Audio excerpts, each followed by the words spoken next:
Shalom ibu-ibu yang dikasih Tuhan. WBI Korda menyapa kali ini mengajak ibu-ibu semuanya untuk kita sama-sama mengerti tujuan hidup kita sebagai orang percaya. Apa sih tujuan hidup kita sebagai orang percaya? Ada banyak ibu-ibu yang berkata bahwa tujuan hidup dia ingin menjadi orang yang sukses, dan bahkan tidak sedikit ibu-ibu yang mengajar anak-anaknya mengatakan bahwa kalau udah besar nanti mau jadi apa? Saya mau jadi orang yang sukses. Tidak salah dengan kata-kata sukses seperti itu, tetapi sukses yang seperti apa ya? Sukses tentunya bukan sesuai dengan kriteria yang ada di dalam dunia ini secara umum. Sukses yang menjadi kriterianya Tuhan yang kita mau. Apa sih kriteria sukses secara umum? Kriteria sukses secara umum adalah ketika seseorang memiliki uang yang banyak, baru dikatakan sukses. Memiliki rumah yang banyak, kalau perlu rumahnya bukan satu tentunya ya. Ada setiap provinsi ada, bahkan di luar negeri juga ada apartemen di mana-mana. Nah itu baru dikatakan sukses. Dia mempunyai investasi di mana-mana, investasi emas gitu ya, tanah di mana-mana. Dia juga memiliki kedudukan yang tinggi dalam satu perusahaan. Dia punya popularitas sejagat raya ini, kalau panggil nama dia, sebut nama dia, udah pasti semua orang tahu gitu ya. Dia punya mobil mewah, bukan hanya satu di parkirannya, tetapi banyak, bahkan kalau mau pergi pun sampai bingung. Hari ini naik Lamborghini, besok naik Ferrari. Nah, bingung yang mana lagi begitu ya, karena mobilnya terlalu banyak begitu. Itu kriteria sukses orang di dunia ini. Kalau perlu bajunya pun semua limited edition. Bajunya semuanya, tidak ada yang sama di dunia ini satupun gitu ya. Tasnya semuanya, sepatunya, semua merek-merek yang terkenal dan limited edition. Kemudian anak-anaknya S1, lulusan S1, S2 gitu ya, bahkan S3, dan kalau perlu lulusan luar negeri semuanya gitu ya. Itu adalah kriteria sukses menurut pada umumnya.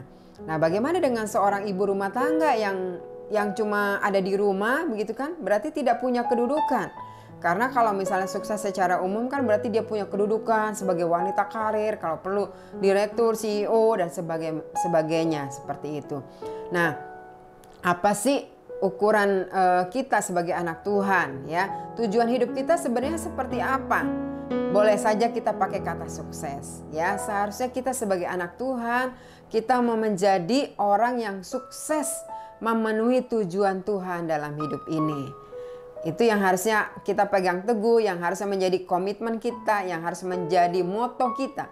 Kita mau menjadi orang yang sukses memenuhi tujuan Tuhan dalam hidup ini. Nah, sukses memenuhi tujuan Tuhan dalam hidup ini seperti apa? Di dalam Efesus 2 ayat yang ke-10 demikian firman Tuhan, karena kita ini buatan Allah, diciptakan dalam Kristus Yesus untuk melakukan pekerjaan baik yang sudah dipersiapkan Allah sebelumnya. Ia mau kita hidup di dalamnya. Jadi kalau kita mau menjadi wanita yang sukses memenuhi tujuan Allah, yang pertama adalah kita mengerti betul bahwa kita ini adalah buatan Allah. Buatan Allah artinya bahwa kita ini spesial. Tidak ada yang sama di dalam dunia ini, sekalipun kita kembar, mungkin ada yang diciptakan kembar, tetapi semua spesial.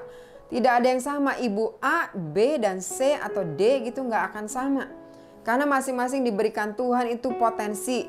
Dan ketika kita mengembangkan potensi kita begitu rupa maksimal, dan akhirnya kita mendapatkan berkat dengan uang, dengan kekayaan yang ada, itu adalah bonus tambahannya. Tetapi yang paling utama, kalau kita sadar betul kita mau menjadi orang yang sukses memenuhi tujuan Allah dalam hidup kita, yang pertama kita sadar kita adalah buatan Allah. Ketika kita tahu buatan Allah, kita akan mengerti bahwa bukan yang ada dalam diri kita yang kita pakai itu yang membuat kita menjadi berharga, dengan segala tas yang mahal begitu ya, dengan baju yang mahal, segala sesuatu yang mahal, yang bermerek. Tetapi yang harus kita sadari bahwa kita ini betul-betul buatan Allah, bahwa kita ini spesial, berharga, dikasihi Tuhan. Sehingga orang yang sadar bahwa dia buatan Allah, dikasihi Tuhan, dia juga bisa mengasihi diri sendiri. Dia tidak membandingkan dirinya dengan orang lain. Oh, kenapa dia begini lebih hebat dia dari saya? Enggak. Karena dia tahu dia sudah diciptakan juga spesial di hadapan Tuhan. kemudian dia juga bisa mengasihi orang lain apa adanya, ya. Yang berikutnya, yang kedua, kalau kita sukses memenuhi tujuan Tuhan, yang kedua, kita mengerti bahwa kita ini tujuan di dunia ini melakukan pekerjaan baik. Ibu-ibu yang sadar dan mau menjadi wanita yang sukses memenuhi tujuan Tuhan dalam hidupnya, dia sadar bahwa tujuannya di dunia ini adalah melakukan pekerjaan baik, bukan melakukan hal yang mencemarkan nama Tuhan. Dia tidak akan pernah bergosip dengan orang lain, menjelekkan, mencemarkan nama baik orang lain. Dia tidak akan pernah bergosip ketika melihat orang lain sukses, lebih berhasil dari dirinya, kemudian dicari-cari kesalahannya. Tidak seperti itu. Dan dia akan selalu melakukan pekerjaan baik dalam kehidupannya. Mungkin dia melihat anaknya belum seperti keinginannya, tetapi dia akan terima anaknya apa adanya. Dia bisa memuji karena dia mau melakukan pekerjaan baik. Dia bisa melihat suaminya mungkin saat ini belum seperti yang dia harapkan karena pandemi. Bahkan mungkin ada suami yang kehilangan pekerjaan, gajinya menurun, omsetnya menurun dan sebagainya. Tetapi dia tetap bisa melakukan pekerjaan baik. Tidak dipengaruhi oleh situasi, tidak dipengaruhi oleh orang di sekitarnya, tidak dipengaruhi oleh barang yang dia diterima, yang dia pakai dan sebagainya. Tetapi dia tetap bisa melakukan pekerjaan baik sekalipun dalam segala kesederhanaan. Yang ketiga, yang terakhir, orang yang mengerti, orang yang sukses memenuhi tujuan Tuhan dalam hidupnya adalah orang yang hidup sesuai dengan rule-nya Tuhan. Tadi dikatakan Tuhan sudah mempersiapkan dia dan dia mau, Tuhan itu mau kita hidup di dalamnya. Artinya apa sih? Kita ikuti aturannya Tuhan, hidup sesuai dengan jalurnya Tuhan, dengan aturannya Tuhan.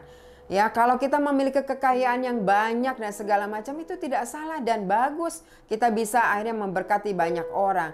Tetapi kalau kita belum bisa seperti itu, bukan berarti terus kita menjadi orang-orang yang mau melakukan apa aja gitu untuk menghasilkan kesuksesan, untuk mendapatkan kesuksesan seperti kriteria orang dunia. Wah, supaya jabatan suami naik, wah saya harus bisa menjatuhkan gitu ya, bisa menjatuhkan si A, si B dan sebagainya. Supaya saya punya rumah gitu, apapun caranya dihalalkan, korupsi dihalalkan.